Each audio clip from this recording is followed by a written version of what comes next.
Assalamu alaykum wa rahmatullahi wa barakatuh. Welcome to the New Muslim Workshop. My name is Mahmoud and welcome to a new episode of Revert Reality Check.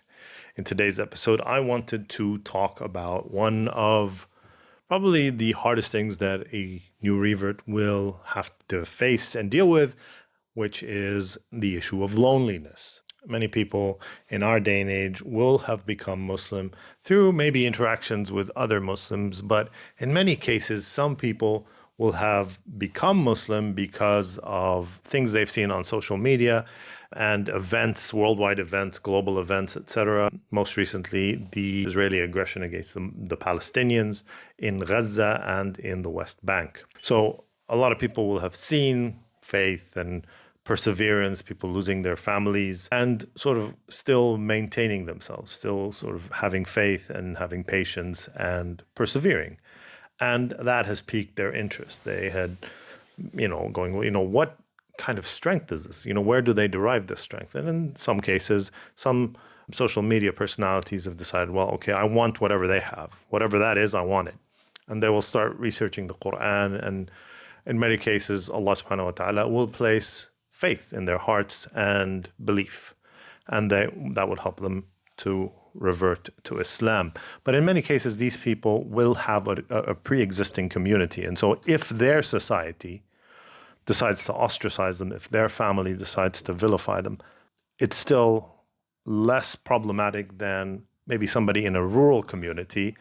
And that person goes down that rabbit hole, becomes Muslim, and then finds themselves in a society that has completely different values than themselves, where, the idea of intoxication is fun, is the norm, where the idea of fornication is, again, the goal, the end result, the highlight of their weekend, and so on and so forth. That's what they look forward to, whereas it is completely the opposite in Islam, where a person will want to get married and will search for a wife and want to settle down. So the idea of settling down, it would be a different sort of concept to their native society.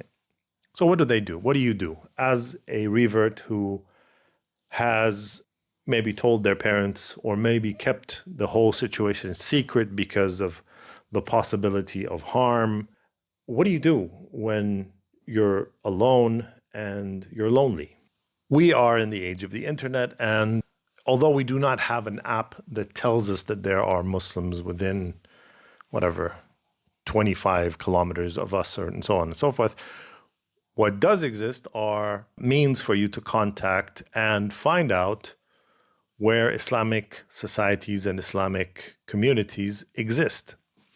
For the people who have the means to move to that society, change their location, good on you. If you decide to go take a year off and learn how to speak Arabic or read Arabic or learn more about your deen, and learn how to recite the Quran, go to Morocco or go to Egypt or Syria or whatever, then that's great because you have that ability. But for the people who don't have that ability, for the people who are possibly taking care of their parents or taking care of their grandparents, their brothers and sisters, and they are maybe the, breadwinner in that relationship, what do you do?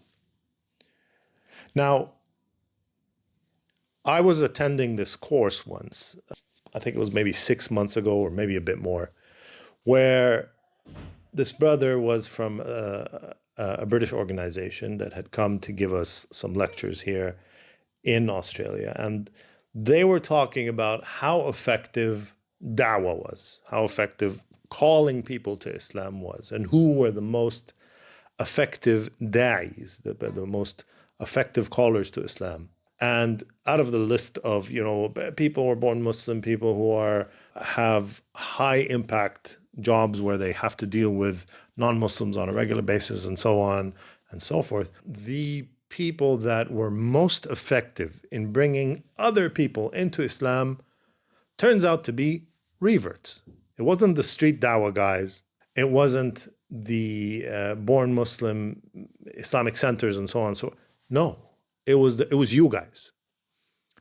You guys were the most effective callers to Islam bar none. My dad would go to the toilet early morning and he'd see me praying Fajr. He would say, look, son, what's going on? You're normally getting home at this time and now you're up praying. What's going on with this religion? It's obviously changed you. Just explain to him, this is the religion now. I don't drink anymore. I don't take drugs anymore. I don't go getting into trouble anymore. And so he become quite intrigued by it. And alhamdulillah, he become Muslim after a while. He died in 2012. My boy's mum become Muslim. Her sister become Muslim. Her sister's husband become Muslim. Their kids have all been raised Muslim. Her daughter's Muslim. Her daughter's husband is Muslim. The son that I had with her, he's growing up Muslim. Then I got married to a Moroccan sister. We had 3 other boys. Obviously, they're all on deen. I just immersed myself in the religion and got on with just living this Islamic life. And the reason is because you have to live with patience and perseverance in those societies and show these people what Islam really is.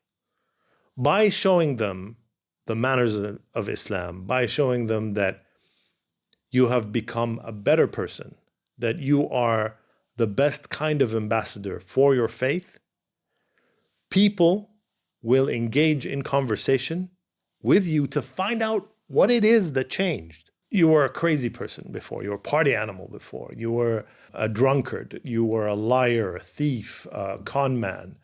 You were unreliable. And all of a sudden, everything changed. Everything changed. All of a sudden, you're kind and compassionate, and you're patient, and you're merciful. And you take care of your family, and you don't abandon them, and you do what you can, and they might throw abuse at you, and you take it, and you don't give it back. What is it? And what it is that you are showcasing this religion of Allah subhanahu wa ta'ala to them and saying, look at how I've changed. Look at how this religion can benefit you, not just me, but you as well. Why would you resist this? Now, a lot of people will say, well, it's heritage and this. And some people will argue, and some people won't believe you, and some people will not accept the religion of Islam, but at least they will respect it. And when somebody comes to talk about Islam and miscommunicate that information, they will say, you know what, but John became Muslim, and John was a piece of garbage before, and he became a much better person. So please don't tell me that John is evil. That's nonsense. So does that address the loneliness issue? Well, in some cases, yes, because some people will become Muslim and then your journey becomes a shared journey. Some people are lucky enough to have become the second person to become Muslim in their family. And so as a friend of mine from the masjid close by here, he became Muslim after he received da'wah from his brother. And then he himself became a da'iyah to Islam. He became a caller to Islam. He would go out with street da'wah. And in many cases, many people from his ethnic society have become Muslim because of his call to Islam, because he knows how to speak to them in their language and address them in accordance to their values. In his case, he was Cook Island Polynesian. And alhamdulillah, through much of his work, people from the Maori Polynesian Society from New Zealand, they became Muslim. And people who are Samoan, also Polynesians, they also became Muslim. And alhamdulillah, in this case, maybe dozens and dozens of people have become Muslim because of his efforts. But think about that, the fact that his brother called him to Islam. One person calls another person to Islam. And that other person decides to become a caller to Islam. And from him, dozens and dozens of people, possibly during his lifetime, hundreds, maybe thousands of people become Muslim. And that becomes a means of reward for the brother and for the older brother, his older brother who was Muslim and called his younger brother to Islam. So in that, the loneliness goes away. But also in that, you kind of create your own society. What happens if you can't create your own society? I've recently reverted to Islam and I'm very happy, alhamdulillah. I'm very grateful. But I'm also a little lonely, a little confused, and craving community that I can relate to. I grew up in a Catholic household. I grew up in America. Islam isn't something that was celebrated or taught ever. Now I'm at this place where I want a community. I want Muslim friends. I want friends that I can pray with. I want friends that I can celebrate the holidays with. I want friends that I can learn from. And I have no idea how to achieve any of those things. And I know my next step is to find a mosque, and that will make my life a lot easier. But where do I find this mosque? That means I have to go to this mosque alone. I don't really know what you do once you get in a mosque. I can look up things for days, but the anxiety is still there. And I know all of this will come with time. I know knowledge comes with time. I know finding the right community will come with time. But while this time is passing, I'm still rather lonely and yearning for knowledge. I'm asking for advice from other reverts, from other Muslims. Help a sister out, please. Well, it will mean that you need to reach out to Islamic societies.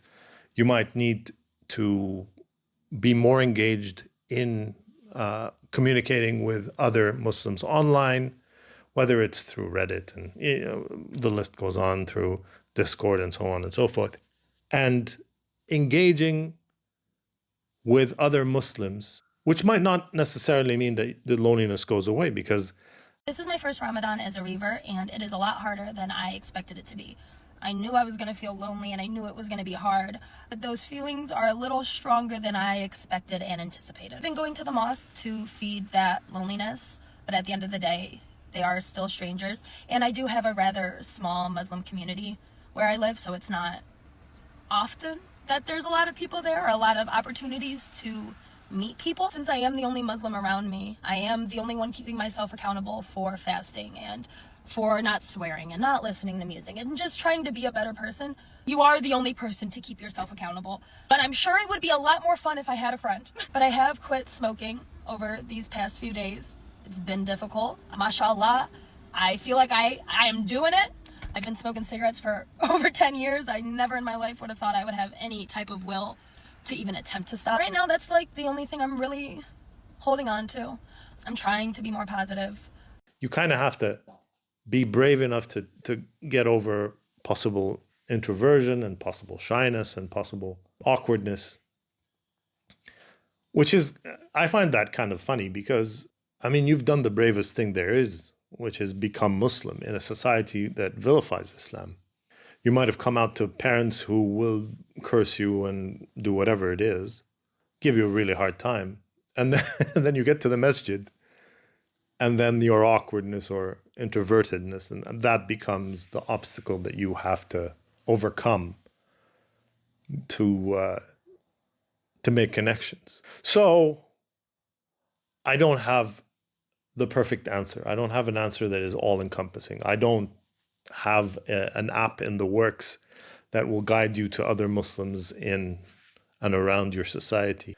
I don't have a turnkey solution for you to make Islamic friends. But I do know that the most effective people in da'wah are reverts, people who have become Muslim and didn't start out being born Muslim. In fact, the most effective and most well-known da'wah system in the world today is something called the GoRap system. And the GoRap system was developed by Abdurrahman Green from the UK. And it was his Aira society that told us about the most effective segment of the Islamic society being reverts. Reverts are the most effective da'is with their manners and their change, the change that comes over them after they become Muslim. So obviously learn your deen and learn your faith and become better Muslims first, but you are ambassadors to other Muslims and non-Muslims. Your actions will change people's view of what Islam is, and your inactions will also affect that view. So, you know, take it for what it is. I hope it was in some way beneficial for us to have this talk. And please, if you have any thoughts about the matter, please leave them in the comments below. And obviously, I read all the comments, and whenever I can, I will reply. Jazakumullah khair, and assalamu alaykum wa rahmatullahi wa barakatuh.